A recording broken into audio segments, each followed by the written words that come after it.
दोस्तों बुरा फंस चुका है अब मालदीव, ऐसा ही होना चाहिए था इनके साथ। दरअसल आपको याद होगा कि मालदीव ने कुछ दिनों पहले छाती पीटकर टर्की की कंपनी बाई रक्त से ड्रोन खरीदे थे।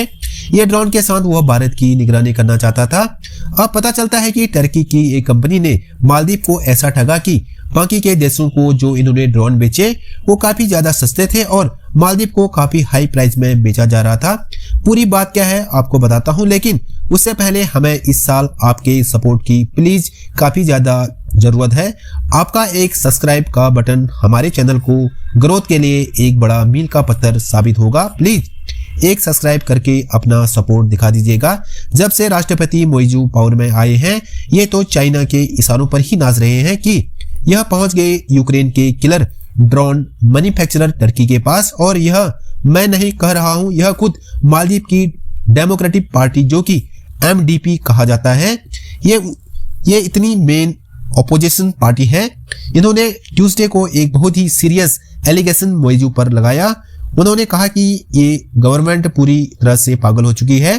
राष्ट्रपति मोइजू ने ये जो ड्रोन टर्की से खरीदे ये इतना ज्यादा हड़बड़ी में खरीदे कि ये पूरी तरह से डाउट में पहुंच गए। इससे बहुत करप्शन भी हुआ। आपको जानकर शौक होगा कि यह जो बायरक्त ड्रोन कंपनी है ये दरअसल इस टर्की देश के राष्ट्रपति एर्दोगन के दामाद की है।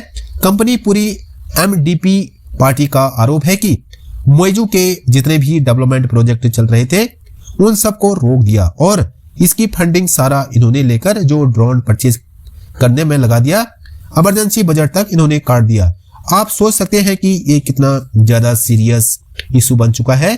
मालदीव में इनफैक्ट इन्होंने जो यह भी बताया कि एक फ्रेंडली नेशन था हमारा वो, तो ड्रोन की टेक्नोलॉजी ट्रांसफर करने के लिए मालदीव को फ्री ऑफ कॉस्ट, बट फिर भी यह सरकार पावर में इतनी ज्यादा पागल हो चुके हैं कि ये सीधा टर्की पहुंच गए हड़बड़ाहट में।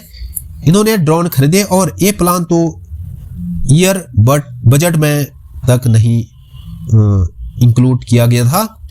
$305 मिलियन का पूरा ये परचेज किया गया ड्रोन। यह एक तरफ जहां मालदीव डूबता जा रहा है गरीबी में, 50% पर इंडियंस अभी ट्रेवल कर रहे हैं, तो वही दूसरी तरफ से ये पब्लिक के लिविंग स्टैंडर्ड को बढ़ाने के बजाय इनकी फंडिंग को ही सीधा ड्रोन परचेज करने में लगा रहे हैं। टोटल 1720 डेवलपमेंट प्रोजेक्ट इन्होंने रोक दिए केवल इस ड्रोन के परचेज के लिए। आगे MDP का आरोप है कि ये अपनी पावर इतनी की भारत का इंडियन डोनियर एयरक्राफ्ट रिप्लेस करने के लिए यह टर्की के ड्रोन एयरक्राफ्ट परचेज कर रहे हैं। न्यू ड्रोन बेस भी इन्होंने बना लिया है, एक आयरलैंड में जो इंडिया के मिनिकॉय आयरलैंड के काफी पास में है। इतना सारा पैसा लगाने के बजाय इनको डेवलपमेंट प्रोजेक्ट में लगाना चाहिए था। ये टर्की ने काफी बड़ा ठगा। Thank you.